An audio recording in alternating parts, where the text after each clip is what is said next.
बहुत समय पहले की बात है। एक जापानी फकीर हुआ करता था जो जंगलों में रहा करता था और वो लोगों को पेड़ पे चढ़ना सिखाता था। जापान के राजा ने अपने बेटे को अपने सैनिकों के साथ उस फकीर के पास भेजा। कहा, जाओ तुम भी उससे कुछ सीख के आओ। वो राजकुमार उस फकीर के पास पहुंचा। वो फकीर मजे से एक पेड़ के नीचे लेटा आराम कर रहा था। फकीर को आवाज दी उसने। फकीर उठा। फकीर ने उसका अभिवादन किया। उसने नमस्कार किया और राजकुमार ने आने का प्रयोजन बताया। कहा, हमें राजा ने भेजा है। वो हंसा। उसने कहा, ठीक है। कहा, प्रयोजन कहें। राजकुमार ने कहा, हमें राजा ने भेजा। कहा, जाओ कुछ सीख के आओ। फकीर ने कहा, मेरे पास तो सिखाने के लिए कुछ है नहीं सिवाय पेड़ पे चढ़ने के। राजकुमार ने कहा कि पिताजी ने भेजा है, इसलिए ये तो सीख के जाना ही है। जो भी सीख लूं यही सीख लूं। उसने कहा, ठीक है। कहा, ठीक है, फिर कपड़े उतारो और पेड़ पे चढ़ना शुरू करो। मैं नीचे से तुम्हें बता रहा हूं। वो नीचे खड़ा हो गया और वो पेड़ पे चढ़ने लगा और उस युवक को पहली टहनी तक वो चढ़ा करके बैठ गया फकीर, और युवक धीरे धीरे ऊपर चढ़ने लगा। युवक ने कहा, अब और ऊपर चढ़ना है या उतरना है? उसने कहा, नहीं, ऊपर चढ़ना है। फिर थोड़ी देर बाद ऊपर चढ़ा वो, और थोड़े ऊपर चढ़ने के बाद उसका फिर यही प्रश्न था कि और ऊपर चढ़ना है या उतरना है? वो फकीर अब लेट चुका था। उसने कहा, और ऊपर चढ़ना है, और ऊपर चढ़ना। इस तरह से करते करते उसने उसको बहुत ऊपर पेड़ के एकदम सबसे ऊंची वाली डाली तक पहुंचा दिया, और इसी बीच तेज हवा चलने लगी और इधर फकीर उस पेड़ के नीचे लेट गया। आंख बंद कर ली उसने। उस राजकुमार ने अब ये महसूस किया कि खतरा बहुत बढ़ गया है। खतरा अब जीवन का है। हो सकता है कि मैं ऊपर से गिर जाऊं और मेरी मृत्यु हो जाए या मेरे हाथ पैर टूट जाए। वो चिल्लाने लगा कि बचाओ मुझे समझ में नहीं आ रहा है कि मैं उतरूं तो कैसे उतरूं। मुझे जानकारी नहीं है। मैं असुरक्षित महसूस कर रहा हूं। उस फकीर ने एक बात भी नहीं बोली,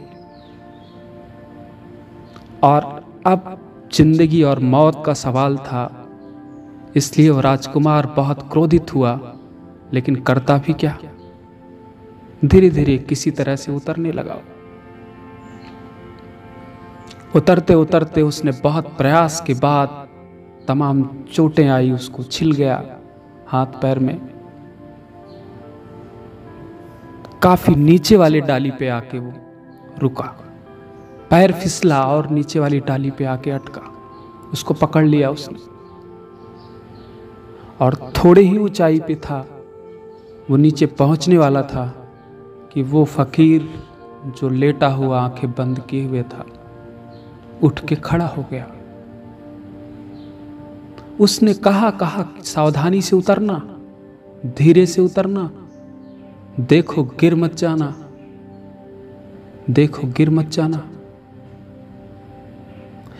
इतना सुनते ही राजकुमार के क्रोध का पारा 7वें आसमान पे पहुंच गया।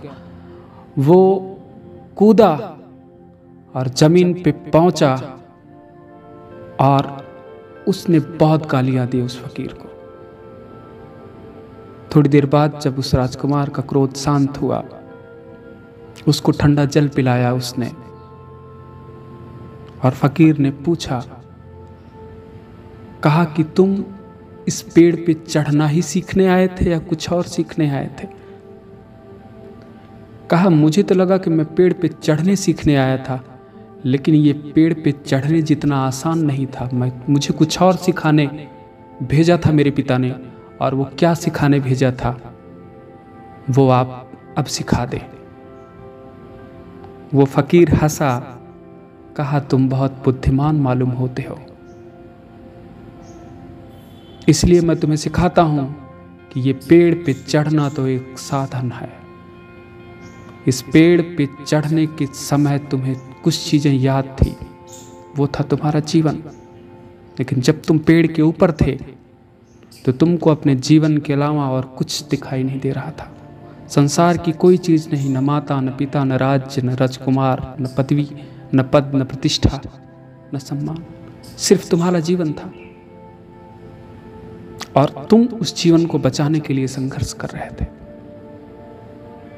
और जब तुम नीचे उतरे और जब तुमने उस जीवन को बचा लिया तो फिर से तुम्हारे पास वही अहंकार की चीजें आ गई।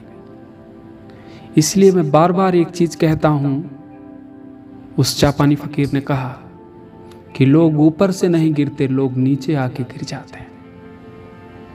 क्योंकि जब व्यक्ति ऊपर रहता है तो उसको अपने अहंकार का ज्ञान नहीं होता, वो अपने अहंकार से दूर शाश्वत में जी रहा होता है। और जैसे ही वो धरती के नजदीक आता है, लोगों के बीच आता है, उसको अपना अहंकार मालूम होता है। और यही अहंकार ही व्यक्ति के जीवन की सारी समस्याओं की जड़ है। इसलिए जाओ, तुम्हारी शिक्षा पूरी हुई। याद रखना, जीवन में तुम्हारे जीवन से महत्वपूर्ण और कुछ नहीं है, तुम भी नहीं हो।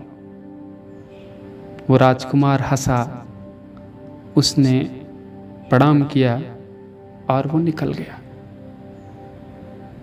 इसी तरह से हमारा जीवन है। हमारे जीवन में भी हमसे महत्वपूर्ण और कोई नहीं है। अगर हम हैं तभी ये दुनिया है, तभी ये संसार है, तभी लोग हैं, तभी रिश्ते संबंध हैं, तभी हमारी संपत्ति है, हमारा सम्मान।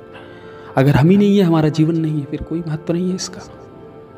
इसलिए अपने महत्व को समझिए, अपने आप को सुरक्षित रखिए, अपने जीवन को बचाइए, अपने जीवन का महत्व समझिए। मिलते हैं अगले वीडियो में। अगर आपको चैनल, हमारा ज्ञान या हमारी प्रस्तुति अच्छी लगी हो तो हमारा सहयोग करिएगा, हमारे चैनल को सब्सक्राइब करिएगा, लाइक शेयर करिएगा, ताकि हमारी वीडियो आपको पहले प्राप्त हो सके। धन्यवाद।